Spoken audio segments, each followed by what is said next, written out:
So I read 67 books about getting rich, making money, and wealth creation. I learned a lot of strategies, insights, and perspectives on wealth creation, financial management, and investment. But I found some common themes and valuable lessons that I will be summarizing for you in this video. Currently, I'm in the process of wealth creation, which is a very long journey, but I want to share that with you guys by summarizing these books in this video. Not only I'll summarize these key lessons, but I will also share insights from the books which are not as popular, such as Rich Dad Poor Dad. These books are not as popular, but offers valuable insights which can be life-changing. Hi, I'm Priya and I'm on a mission to simplify your life. If you don't want to miss out, then quickly click on that subscribe button. It's absolutely free. So let's get started. Chapter 1. Mindset is everything. A thing that I found very common in most of the books is that it all starts with your mindset. For example, in Rich Dad Poor Dad, it completely changed your perspective, and it's one of the books which is so blunt about the mindset aspect. But this is something that I find as a common theme in most books.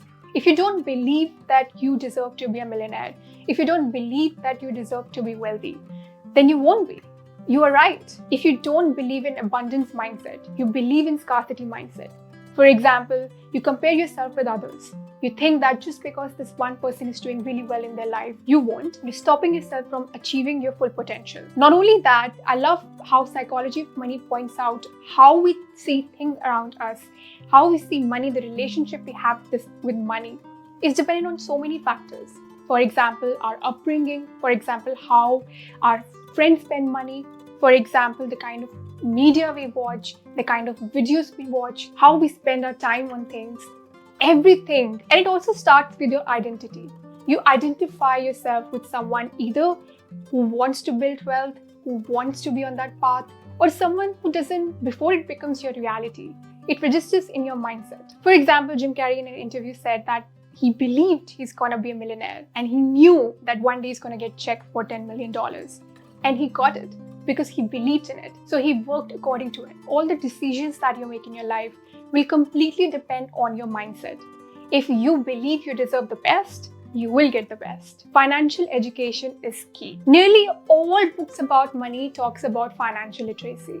The fact that the author themselves learned all this to share that knowledge says a lot about financial literacy and how important it is. And it is so disturbing to see the low numbers in how so few people still have financial literacy, especially in our generation of millennials and Gen Z. If you don't understand how money works, how will you play the game? So understanding the basics of budgeting, the fact that Rihanna went bankrupt at some point really makes me wonder that it's not about how much money you make. It's about how you spend your money, how you understand your money, the relationship you have with your money. Trusting others blindly is not the idea. You need to understand it yourself as well. I won't just listen to an expert just because they are expert in that thing. I would do my own research to find out things. And I would recommend the same when you watch my videos.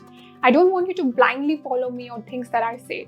I want you to do your own research and understand the basics. I at least want you to think about it. Because when it comes to finance, there's no one-size-fits-all approach. What works for me or what works for so-and-so content creator, even if they're a financial expert, might not work for you because you're not sharing the same mindset. You don't have the same goals. And this is why financial education is so important. I love how in the book, The Richest Man in Babylon by George S. Clason, he offers a timeless advice to save at least 10% of your income for savings. And most importantly, seeking knowledge to better your system, to better understand finances. Chapter 3.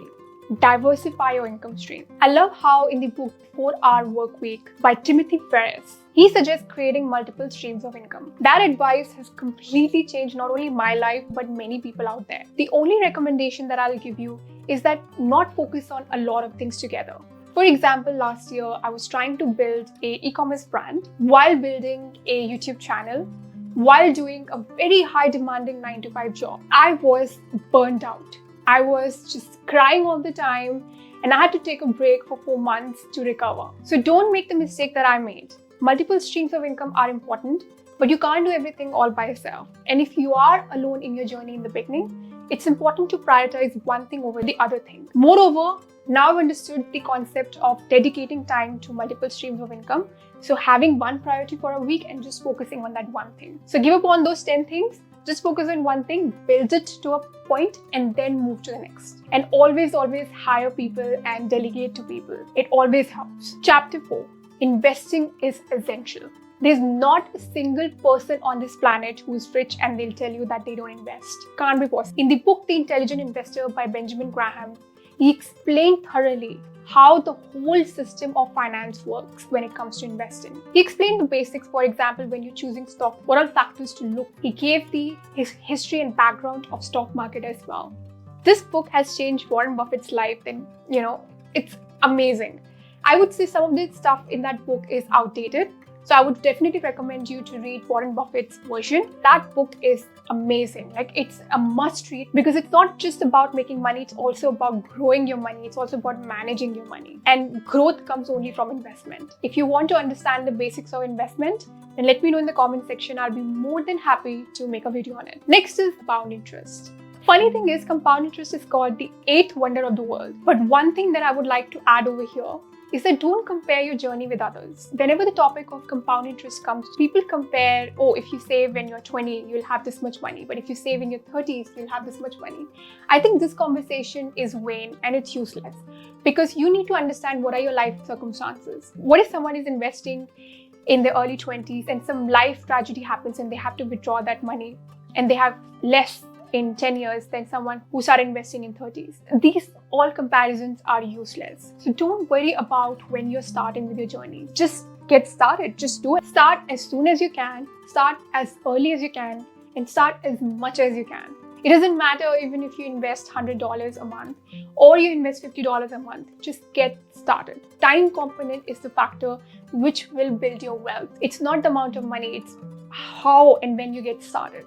It's not about the amount of money, it's about when you get started. The earlier, the better. But don't compare yourself with others because that's a useless comparison. Compare yourself with where you were 10 years ago to where you are and where you want to be in 10 years. In the book 0 to 1, Peter Thiel with Blake Masters discuss how entrepreneurship is so important to building wealth. Creating something new, creating something significant which adds value to other people's life is the only way to get successful. You don't need to create new things. You can even improve previous systems and solutions. Entrepreneurship is hands down the path to success. Next is self-improvement. Now, I'm a huge fan of self-improvement, Kaizen, which is a Japanese concept about continuous improvement and continuous learning. Change is the only constant, and it's not possible for one person to know everything. This is why it's also important to surround yourself with people who are as eager learners as you. And if you can't do it in your real life, then you can do it in the virtual life. Money management and discipline. Most of the books highlight how important it is to be disciplined in your life. For example, I love this book called Barefoot Investor. Barefoot Investor talks about how it is so crucial to consistently pursue your dreams and goals when it comes to finances. Have regular checkups, monitor your progress. The reason why people give up is because they don't stick to their routine because they don't believe in it. So it again comes down to chapter 1 in having that right mindset. Next is giving back, and this is my favorite. Wealth creation is nothing if you can't bring positive change into society, if you can't help others, if you can't add value to other people's lives. You don't need to only use money to help others. If you're not in that position, then you can use your knowledge to help others.